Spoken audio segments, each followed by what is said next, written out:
Magandang umaga po, ako po si Raymar Silura, operator ng TTF dito sa DT Dumaguete. Ang machine dito ay ginagamit ng 6 na araw na may total na 134 meters. Ito po yung printed area, pinalitan po ang whitehead last month at saka damper. Ang capping naman ay may 70% good condition. Heat clean. Punasan na wiper pagkatapos mag-heat clean. At nasa is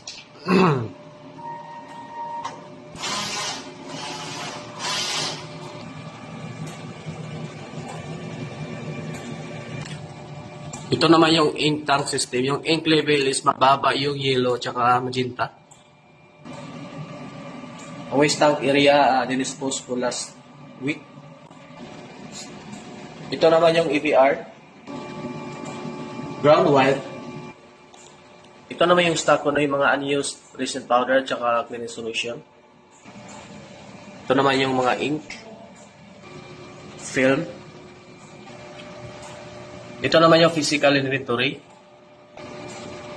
daily output record, at consumable withdrawal. Salamat po.